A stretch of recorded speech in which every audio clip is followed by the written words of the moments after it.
Sheep. I've never been very fond of this point of comparison between us as believers and sheep. Have any of you ever worked on a sheep farm or been out to a sheep ranch by any chance? Any hands out there? At least 1, 2, 3, 4? Okay, wow. Better than the 945. We just had 2 there. But since you've been out there, you know what I'm talking about. Years ago, before I came back to Lemoyne, I was doing my last phase of Jesuit formation in Australia, of all places. And I was sent to do mobile retreat missions out to these little parishes, sometimes in towns hundreds of miles from any other towns, sometimes even more. And I got out to this one particular little parish in South Australia. It was really a one-horse town, but they also had about 20,000 sheep. And of course, the parishioners at that particular parish in South Australia were very proud of their sheep. They were proud of the wool they produced, and they wanted me to experience this. And it just happened to be my lucky time to visit because it was sheep shearing season. So I headed out to the ranch, and I must say, I'm an outdoorsy guy, but there is a smell. Powerful. And I went into the sheep shearing shed, and there were tons of these sheep that had already been sheared, and they're all skinny and shivering together because their big fat coats have just been sheared off. And I have to tell you, watching a professional Australian rancher shearing sheep, it is something to behold.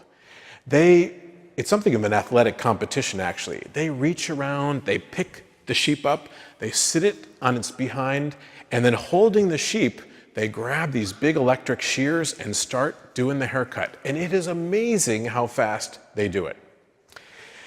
Now, when they're finished, you see this poor, skinny, scrawny-looking sheep trying to wiggle their way out. They're freezing cold because that sort of coat just falls away. And then this was the invitation. Somebody passed me the shears. They said, now why don't you give it a try? I'm going to spare you the details. Nonetheless, it did not change my opinion about those sheep. But fortunately, the Easter season presents us another point of comparison to the way that we might relate to Jesus, our Good Shepherd.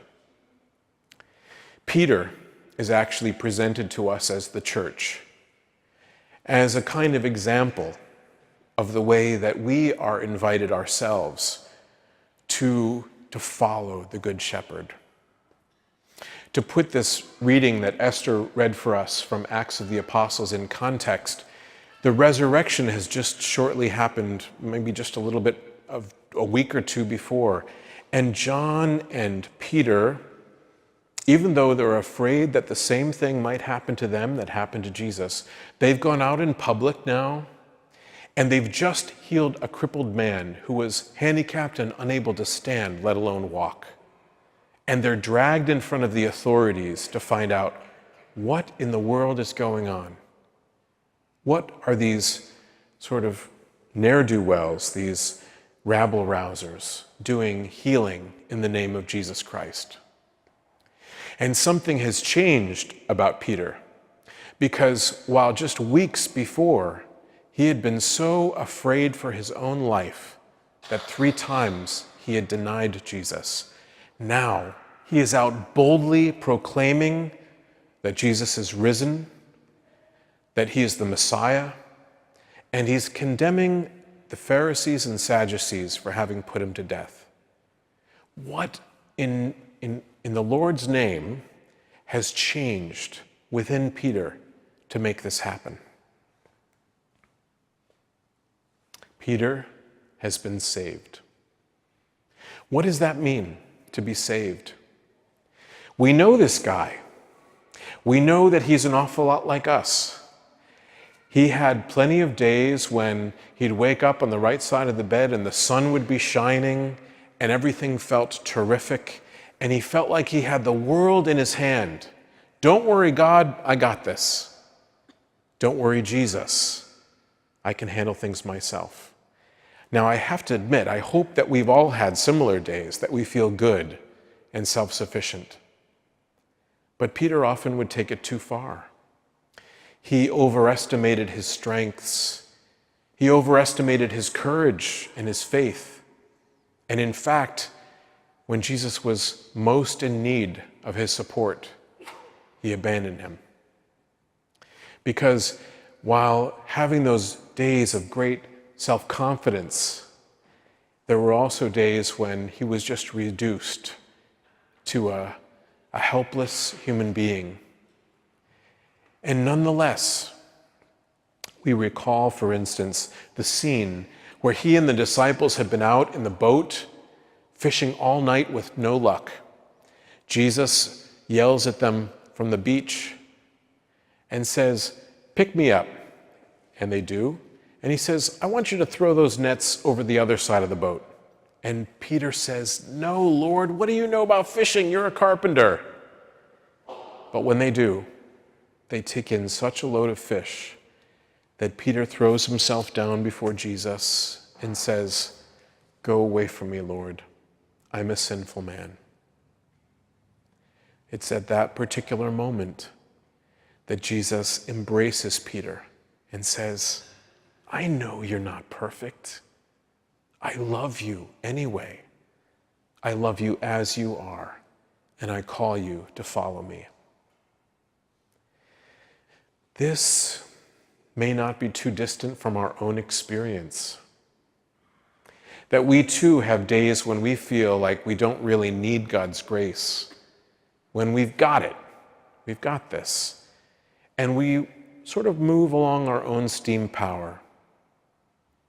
But then if we're honest about it, maybe there are days too when we feel completely reduced, incapable of fixing our lives or becoming whole, let alone of making happiness for ourselves. And it's at these moments that the Good Shepherd says, "I know you. I call you by name. I love you as you are. And nothing that you do could separate me from my love for you." This past winter, I was doing some work for the Jesuit Curia in Rome, and someone had given me tickets to the excavations that they've done beneath St. Peter's Basilica. And you can go all the way down to 2,000 years before the time of the present church, when Peter himself was buried there.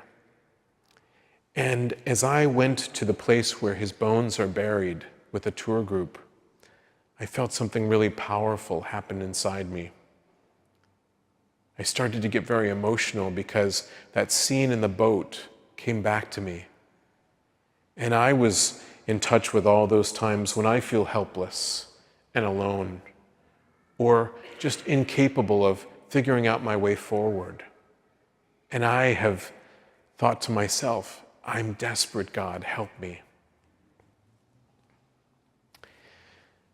We, like Peter, are invited to acknowledge that we are loved unconditionally, even as we are, with all of our warts and limits, that we are loved exactly the way he is. And just as he at the Last Supper had to allow Jesus to clean his feet, to wash them and dry them, we too, if we acknowledge our love for God and God's unconditional love for us, have to allow ourselves to be saved, to be healed, to be freed from our own over-self-estimation, our own unworthiness, to be freed from the things that hold us back from being loved and used by God for some great purpose in the world. If we are able this Easter season or somewhere in the near future to receive that grace, to be loved entirely as we are, and to accept and allow God's grace to save us, we become children of God.